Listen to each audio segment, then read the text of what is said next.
বাজারে টমেটোর যা দাম হয়েছে। কি বললে দাদা, পড়ি এসেছে তোমার বাড়িতে? আমাদের টমেটো গাছগুলো কোথায় গেল? এই যে সবাই এদিকে আসুন, আমার কাছে আছে সবচেয়ে সেরা আর বড় বড় লাল টমেটো। তোমাদের এই ভিটেতেই ফলবে সোনার টমেটো।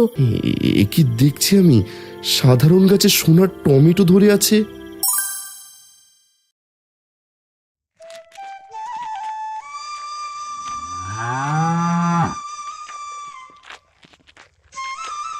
আহ, কি ঠান্ডা বাতাস দিচ্ছে আজ। কিন্তু এই সোয়েটারটা গায়ে দেওয়ার পরেও যেন হাড় কাঁপানো শীত কিছুতেই কমছে না রে লালি। এই লালি, তুই আর কতক্ষণ খাবি? তাড়াতাড়ি ঘাস খেয়ে নে তো বাবু, আমাদের অন্ধকার হওয়ার আগেই বাড়ি ফিরতে হবে। শীতের দিনের বেলা তো খুব ছোট।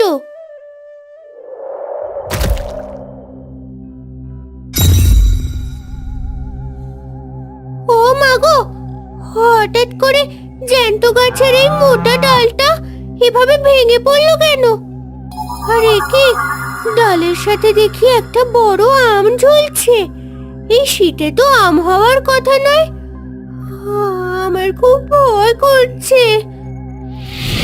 ভয় পেও না ছোট্ট খুকি, আমি একটি পরী। এক দুষ্টু জাদুকর আমায় বন্দি করে এই আমের ভেতর কয়েক বছর ধরে শাস্তি দিয়ে রেখেছিল। আজ আমার সাজার মেয়াদ শেষ হয়েছে বলেই ডালটি ভেঙে মাটিতে পড়েছে। তুমি একটু সরে দাঁড়াও মেয়ে, আমি এখনই এর ভেতর থেকে নিজের রূপে বের হব।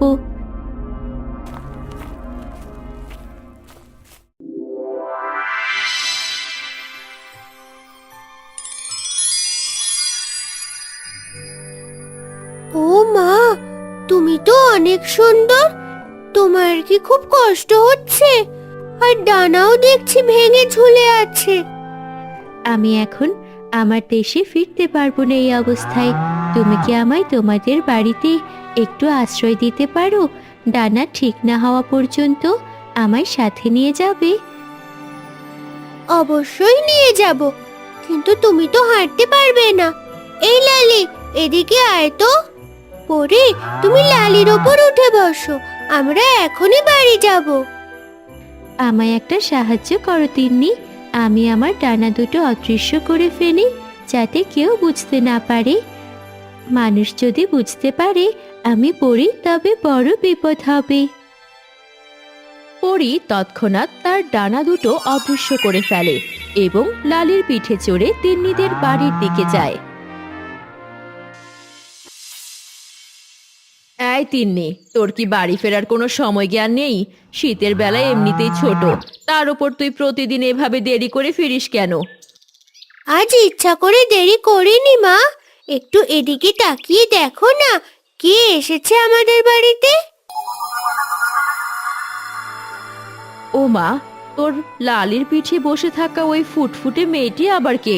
কোথা থেকে আনলি ওকে? আগে এনাকে আমরা আমাদের ঘরে নিয়ে যাই, চলো। সব কথা কি উঠানে দাঁড়িয়েই বলবো? ও খুব বিপদে পড়েছে, আমাদের ওকে কিছুদিন আশ্রয় দিতে হবে। আয় আয়, ঘরে আয়, তুমিও বসো, আমার কথায় কিছু মনে করো না। না না, আমি কিছুই মনে করিনি। তারা ঘরের ভেতরে যায় এবং তিন্নি তার মাকে সব ঘটনা খুলে বলে। ও মা, কি বলছিস তুই তিন্নি? এই মেয়েটি সত্যি সত্যি একটা জ্যান্ত পরী। আমি তো নিজের চোখকেও বিশ্বাস করতে পারছি না যে আমাদের ঘরে পরী আসতে পারে। আমি খুব আঘাত পেয়েছি, আর আমার একটা ডানাও ভেঙে গেছে। এগুলো ঠিক হয়ে গেলেই আমি চলে যাব। আমায় কয়েকটা দিন আপনাদের ঘরে থাকতে দিন।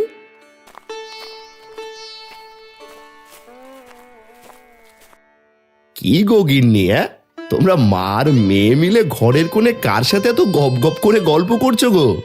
আমার তো পেটে খিদে একেবারে চোঁচো করছে। দাও দেখি, খাবার দাও। ওগো, শোনো শোনো, আমাদের তিন্নির সাথে এক বনপরী এসেছে গো। ওই তো দেখো, আমাদের বিছানায় চুপচাপ বসে আছে সে।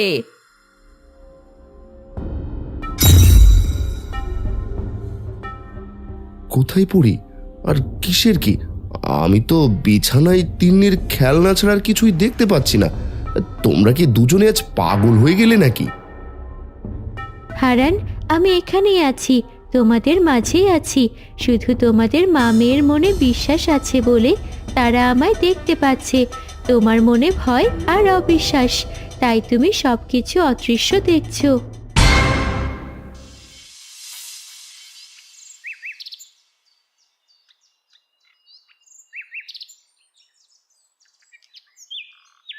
এই কি গো হারান্দা, আজ দেখছি সূর্য ওঠার আগেই কাজে নেমে পড়েছো। কপালে তো চিন্তার ভাঁজ দেখছি। বড় কোনো বিপদে পড়লে নাকি গো? কি আর বলবো রে গদাই, আজ মহাজনকে সুদের টাকা ফেরত দিতে হবে। তাই ভাবলাম একটু বাড়তি কাজ করে যদি মোড়ল মশাইয়ের কাছ থেকে কিছু টাকা পাই। শুধু কি টাকা সুদের চিন্তা নাকি অন্য কিছু? তোমার চোখ তো অন্য কথা বলছে। আরে না না, কাল রাতে মালতী আর তিন্নি বলছিল আমাদের ঘরে নাকি পড়ি এসেছে। তবে আমি তো চোখে কিছুই দেখিনি, তাই বিশ্বাসও করিনি। কি বললে দাদা, পড়ি এসেছে তোমার বাড়িতে? আর কি কি দেখলে বা শুনলে সেটা খোলসা করে বলো তো শুনি। এটা তো খুব রহস্যময় ব্যাপার।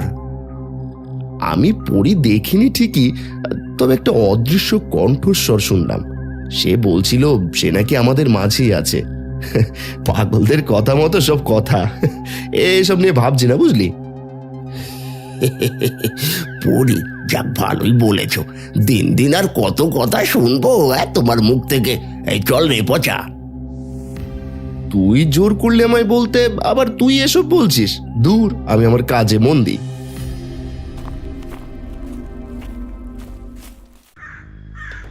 পচা রে, আমার মনে হচ্ছে দাদার বাড়িতে নির্ঘাত কোনো গুপ্তধনের রহস্য আছে। ওই পরীর গল্পটা মোটেও হালকা ভাবে নেওয়া ঠিক হবে না। তুমি তো হারানদাকে বললে যে ওসব কিছু হয় না, কিন্তু এখন আবার তুমি সন্দেহ করছো। আমরা কি তাহলে লুকিয়ে একবার ওদের বাড়িতে গিয়ে হানা দেব? সময় মতো তোকে বলবো, এখন চল।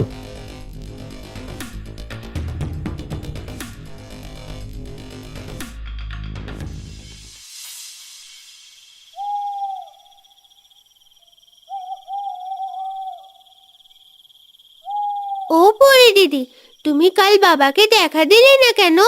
বাবা তো বিশ্বাসই করছে না যে তুমি আমাদের এখানে আছো। সে আমাদের নিয়ে ঠাট্টা করছে। তিন্নি, তোমার বাবা আসলে আমায় দেখতে পাচ্ছেন না, কারণ তার মনে গভীর অবিশ্বাস। সে যেদিন মন থেকে বিশ্বাস করবে সেদিনই আমার দেখা পাবে।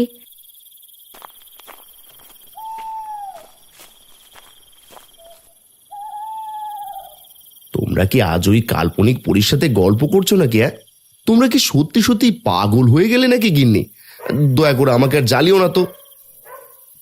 বাবা, তুমি বিশ্বাস করো না বলেই দেখতে পাও না। একবার মন থেকে বলো যে তুমি পরীকে বিশ্বাস করো, তবেই সে তোমার সামনে দৃশ্যমান হবে। আচ্ছা ঠিক আছে, যদি সত্যি কেউ থেকে থাকো তবে আমার সামনে এসো। আমি দেখতে চাই আমার ঘরের এই বিপদগ্রস্ত মেহমান আসলে কে। আজ তোমার মনে বিশ্বাস ছিল বলেই আমি দৃশ্যমান হতে পারলাম হারান। তোমরা আমার অনেক সেবা করেছো, আমি তোমাদের ওপর অনেক খুশি। এ কি দেখছি গো গদাইদা? এ তো আকাশের পরি গো, মাটির ঘরে নেমে এসেছে। তুই কি আমারে ধরা খাওয়াইতে চাস? না চাইলে চুপচাপ দেখে যা। সত্যি তো তুমি পড়ি। যাক, এই গরিবের ঘরে পরীর পায়ে ধুলো পড়লো, কিন্তু আমরা যে গরিব, তোমাকে তো ভালো মন্দ খেতে দিতে পারবো না। আমি জানি তোমাদের এই ভিটে মাটি ছাড়া আর কিছুই নেই। তোমরা এই ভিটেটা আঁকড়ে ধরে থাকো, এটাই তোমাদের একদিন অনেক বড় সুখের দিন ফিরিয়ে আনবে। পচা, শুনলি তো? পরি বলছে এই ভিটেতে এই ভাগ্য বদলানোর চাবিকাঠি আছে। আমাদের যে কোনো ভাবে এই ভিটেটা দখল করতেই হবে। ঠিকই বলেছো গদাইদা, এই ভিটেতে বোধহয় গুপ্তধন লুকানো আছে। তাই তোমার বাবা তোমায় না দিয়ে হারানদাকে দিয়ে গেছে। তুই বড্ড বেশি কথা বলিস। ওদিকে চল।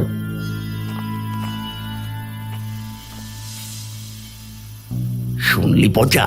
পরি নিজের মুখে বলল যে হারান দাদার এই ভিটেতেই নাকি সব সুখ লুকিয়ে আছে। পরি তো বললোই নিশ্চয়ই কোনো সোনা দানা লুকোনো আছে, কিন্তু হারানদাকে দেখে তো বোঝার উপায় নেই যে সে কত ধনী। আরে গাধা, সবাইকে আমাদের মতো মানুষকে বলে বেড়ায় নাকি? শোন, আমাদের যে কোনো উপায়ে এই ভিটেটা দাদার কাছ থেকে লিখে নিতে হবে। তারপর হারানদাকে ওখান থেকে তাড়িয়ে আমাকে ওই জমি নিজেদের নামে করতে হবে। ও এই ব্যাপার, জমি দখল করা তো আমার বাহাতের খেল। তবে আমাদের এই কাজে মহাজনকে সাথে নিতে হবে, তাকে লোভ দেখালে কাজ সহজ হয়ে যাবে, বুঝলি? ঠিক বলেছিস, মহাজন ছাড়া আর দাদাকে ফাঁসানো যাবে না। চল চল, এখনই মহাজনের বাড়িতে গিয়ে ফোন দিতে আঁটি আর তাকে লাভের ভাগ দেব বলে পটাই।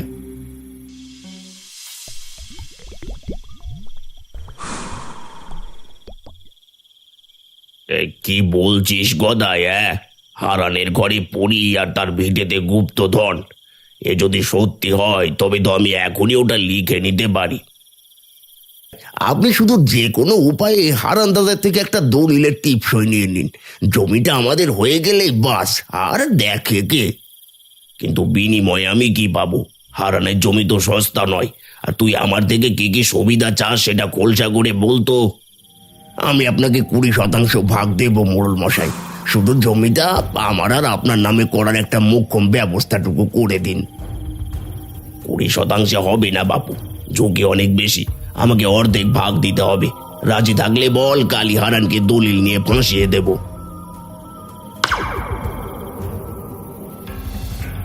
কি ভাবছো গো গদাইদা? এরপরে আর কোনো সুযোগ পাবে না কিন্তু তুমি। এই রাজি হয়ে যাও। আগে জমিটা তো পাই, তারপর তোকে দেখে নেব। তাই হবে, আপনি দলিলে সই করানোর ব্যবস্থাটুকু পাকা করুন।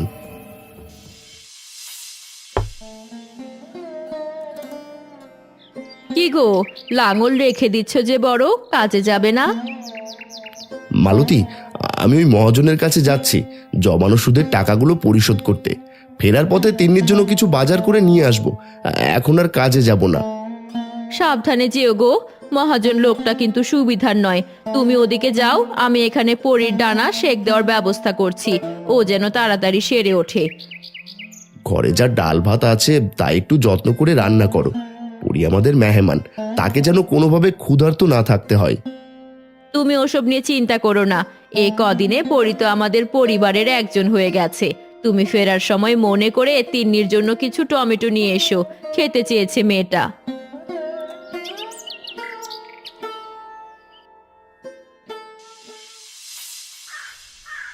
মহাজন, এই নিন আপনার পাওনা সব টাকা। আমি অনেক কষ্ট করে তিল তিল করে এই টাকা জমিয়েছি, যাতে আপনার ঋণ থেকে মুক্তি পাই। বাহ হারান, তুই তো বড় সৎ লোক দেখছি। সব টাকাই তো শোধ করে দিলি। এখন তো তোর কাছে আমার আর কোনো পাওনা নেই, একদম ঋণ মুক্ত তুই। তবে তো আমি এখন নিশ্চিন্তে বাড়ি যেতে পারি। আমার কোনো দলিল বা বন্ধকি কাগজ কি ফেরত দেবেন না মোড়ল মশাই? সব ঝামেলা মিটে যাক একেবারে। হ্যাঁ হ্যাঁ রে হারান, এই নে একটা কাগজ, এখানে একটা টিপ সই দিয়ে দে, যাতে প্রমাণ থাকে তুই আমায় সব টাকা মিটিয়ে দিয়েছিস। টাকা তো দিয়ে দিলাম, আমার দলিলগুলো ফেরত দিন। এখানে আবার টিপসইয়ের কি আছে মহাজন? আমার থেকে বেশি বোঝার চেষ্টা করিস না। সুদের কারবার এসব কাগজ লাগে প্রমাণ হিসেবে। এটা তোর নিরাপত্তার জন্যই করা, যাতে পরে কেউ তোকে আবার টাকার জন্য জ্বালাতন না করে। ও, এটা তো খুব ভালো ব্যবস্থা। আচ্ছা দিন, আমি এই কাগজে টিপসইটা দিয়ে দিই। হারান না বুঝেই জমি লিখে দেওয়ার দলিলে টিপসই দিয়ে দেয় এবং হাসি মুখে বাড়ি চলে যায়। মালতী, ও মালতী, দেখো আমি বাজার করে এনেছি। মহাজনের সব টাকাও শোধ করে এলাম। আজ থেকে আমরা মহাজনের ভয় থেকে স্বাধীন।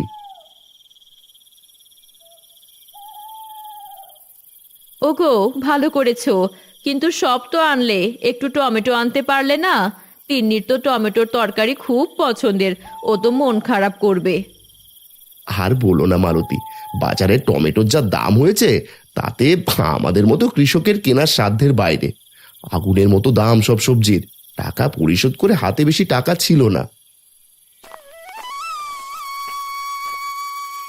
হারান, বাজারে এখন কোন সবজির চাহিদা সবচেয়ে বেশি আর কোনটার দাম সবচেয়ে বেশি সেটা আমায় একবার ভালো করে বলো তো।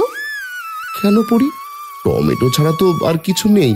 বাজারে যা মানুষ এত দামে কিনছে, কিন্তু এর ফলন এবার একদমই হয়নি আমাদের গ্রামে। তবে চিন্তা করো না, তোমাদের এই ভিটেতেই ফলবে সোনার টমেটো, যা কিনা তিন্নির প্রিয় সবজি।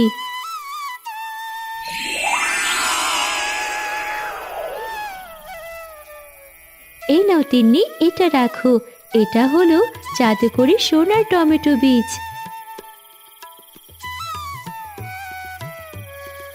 কি বলছো পরি দিদি? আমাদের এই ভিটেতেই টমেটো ফলবে? আমাদের তো কোনো জায়গা নেই টমেটো গাছ ফলনের জন্য। এগুলো কোথায় লাগাবো? ধৈর্য ধরো তিন্নি, সব হবে। তোমাদের রান্নাঘরে তুমি এগুলো বুনে দেবে। আজ তোমাদের অনেক খুশি দেখছি। আজ আমাকে বিদায় নিতে হবে, আমার পাখা ভালো হয়ে গেছে। আজই চলে যাবে? এতদিনে তোমার ওপর খুব মায়ায় পড়ে গেছি পরি। আমি সবই জানি।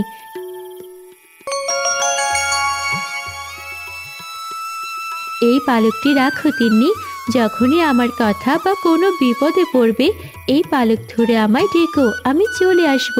এখন আসি। পরিটা অনেক ভালো, তাই না রে তিন্নিমা? দেখতে হবে না কাদের বাড়িতে এসেছিল পরিটা?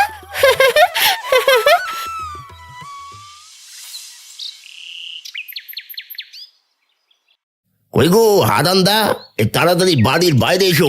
এই বাড়ি আর তোমার নেই। এই জমি এখন মোড়ল মশাই আর আমার আইনগত সম্পত্তি। এই ঘর বাড়ি ছেড়ে যেতে হবে তোমায়।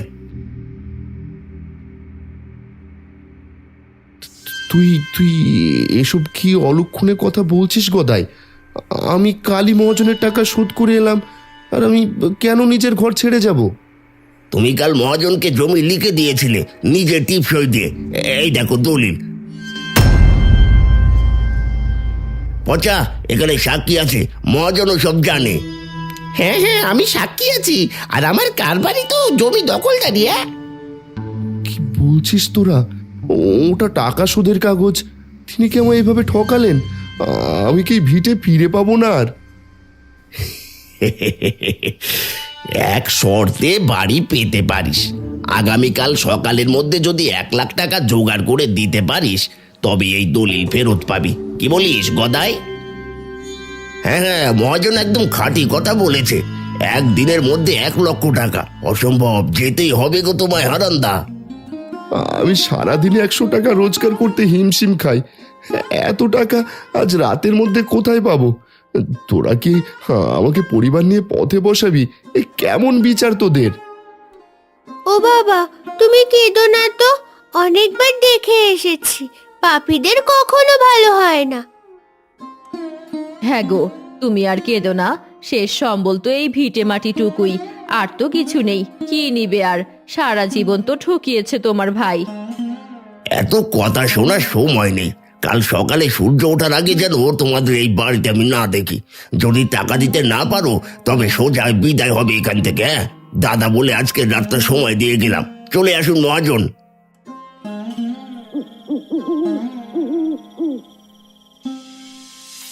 গভীর রাত, হারান বসে কাঁদছে।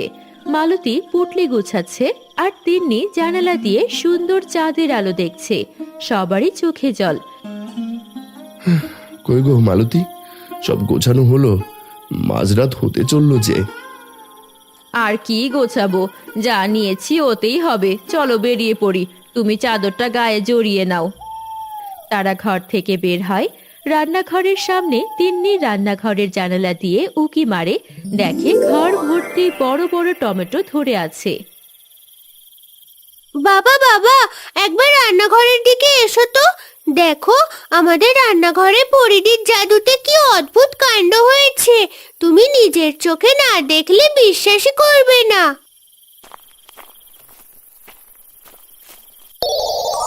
এ কি, রান্নাঘরের মেঝে ফেটে এই টমেটো গাছ কোথা থেকে এলো?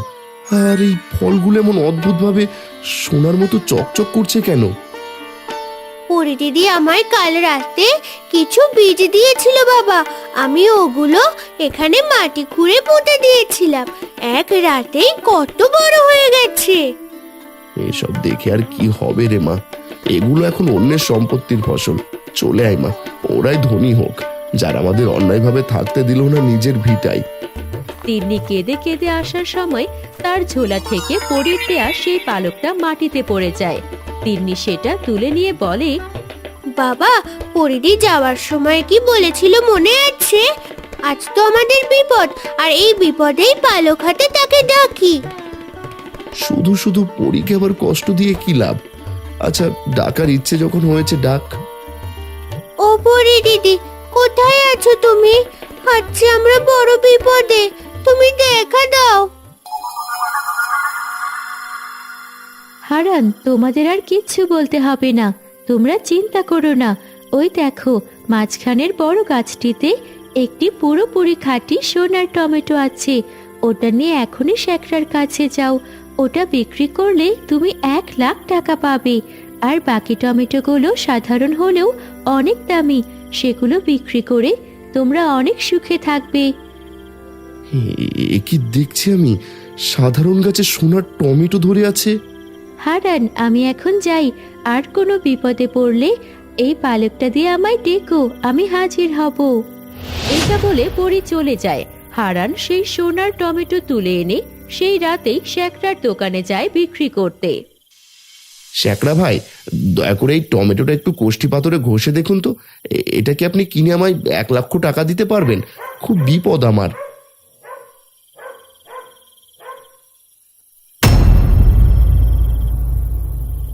কি হারান্দা, এই তো একদম নিরেট সোনার তৈরি।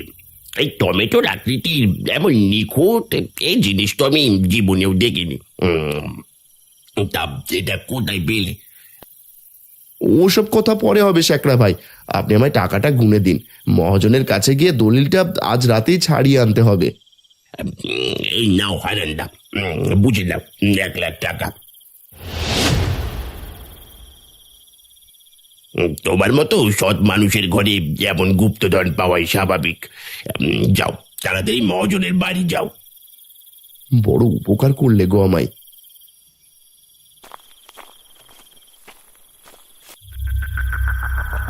একটা বড় খাঁটি সোনার টমেটো মাত্র 1,00,000 টাকায় দিয়ে গেল।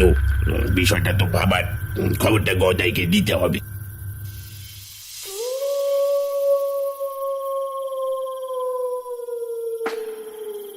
গদাই, শুনছো?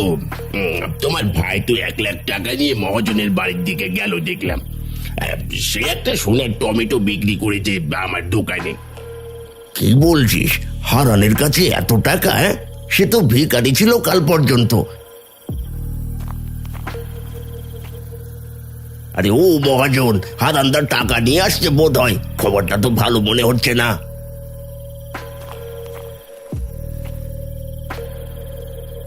ও, এখানে দেখছি সকলেই আছেন, ভালোই হলো। এই নিন মহাজন, আপনার 1,00,000 টাকা। এবার দয়া করে আমার বাড়ির দলিলটা ফিরিয়ে দিন। আমি আপনার দেওয়া শর্ত পুরো 1 রাতের মধ্যেই পূরণ করেছি। কি হারান্দা, তুমি এত টাকা কোথায় পেলে? তাও আবার এত কম সময়ের মধ্যে। তোমার কি কোনো গুপ্তধনের সন্ধান মিলেছে নাকি? আমাদেরও বলো। কিসের দলিল? কোনো দলিল দেওয়া হবে না তোমায়। তুমি নিশ্চয়ই চুরি করেছো এই টাকা। মহাজন, আপনি ওকে দলিল ফেরত দেবেন একদম। এই থাক গদাই, টাকা যখন একেবারে হাতে পেয়েছি তখন আর ঝামেলা বাড়িয়ে লাভ নেই।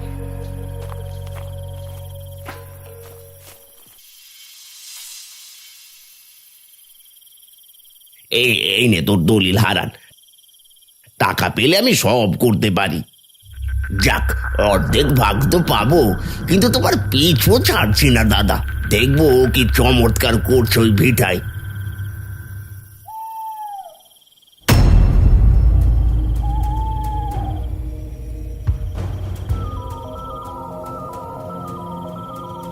ওরে বাবা, হারান্দার রান্নাঘরে তো টমেটোর বাগান হয়ে গেছে। আর এগুলোর কারণেই সে রাতারাতি এত টাকা পেয়েছে। আমি থাকতে সে এসব ভোগ করবে? জমি তো আর আমার হলো না, কিন্তু এই গাছগুলো তো আমি চুরি করে নিজের বাড়িতে লাগাতে পারি। তাহলে আমি হব গ্রামের সবচেয়ে বড় লোক। এখন যা টমেটোর দাম হচ্ছে না। এত ভাবা ভাবির কি আছে গদাইটা? চলে না, সব চুরি করে তুলে নিয়ে যায়, একদম শিকড় সহ। গদাই আর কোনো কথা না বলে সেই রান্নাঘরে ঢুকে সব টমেটো গাছ গোড়া সহ উপড়ে ফেলে আর একটা ঝুড়িতে নিয়ে চলে আসে।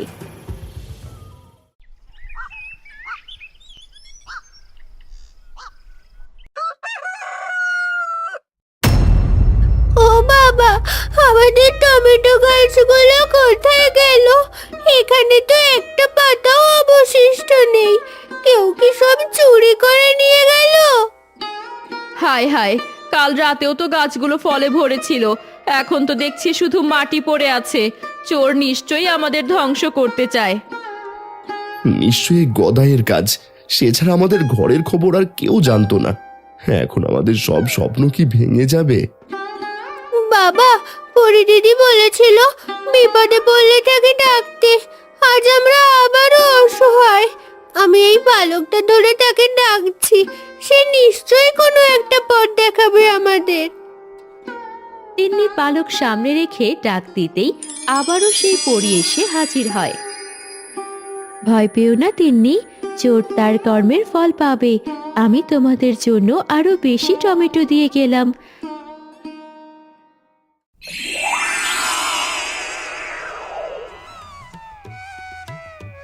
আর যারা গাছ নিয়েছে তাদের জন্য চরম শিক্ষা অপেক্ষা করছে। একটু লক্ষ্য করে দেখো, এখনকার গাছগুলো আগের থেকে অনেক বড় আর ফলনও দেবে অনেক। পরিদি, তোমার এই উপকারের কথা কখনোই ভুলবো না।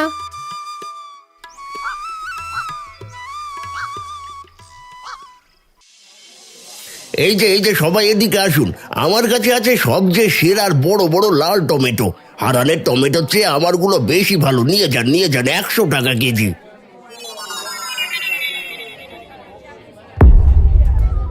আরে গোদাই, তোর কি মাথাটা তো খারাপ হয়েছে নাকি রে?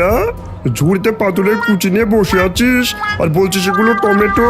আমাদের কি বোকা পেয়েছিস? এগুলো তো সব সাদা কালো পাথর হয়ে গেছে। কাল রাতে তো এগুলো জ্যান্ত টমেটো ছিল। পচা, কি কাণ্ড হলো রে! পালাও গদাই দা, মানুষজন আমাদেরকে পাগল ভেবে মারধর করবে। আর পকেটের টাকাগুলো দেখো তো, ওগুলো ঠিক আছে কিনা। কালকে যে মহাজনের কাছ থেকে পেলে। হায় রে, আমার সব টাকা তো সাধারণ সাদা কাগজ হয়ে গেছে। আমি তো সর্বশান্ত হয়ে গেলাম রে পচা। বুঝেছি, সব লোভের ফসল। গদাই দা, এই লোকজন ভিড় করছে। পাগল ভেবে মার খাওয়ার আগে এখান থেকে কেটে পড়ি। শুনেছি গায়ে মোড়ল এসেছে, ধরা পড়লে একেবারে গ্রাম ছাড়া হবো একদম। চলো চলো পালাই। এই সবই সেই উপকারের পরীর আশীর্বাদ।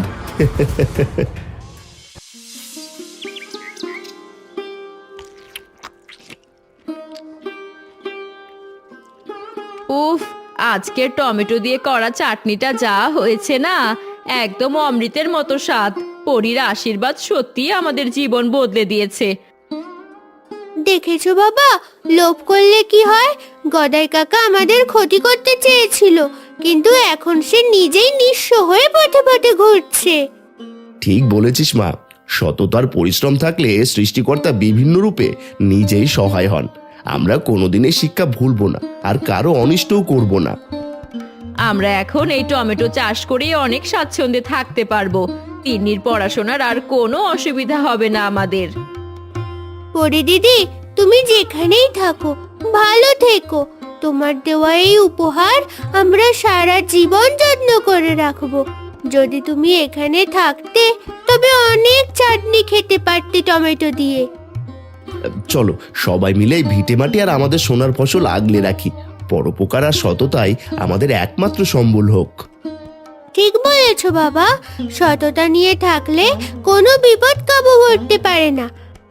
আর মা, পরিদির জন্য সোনার টমেটো চাটনি রেখে দিও।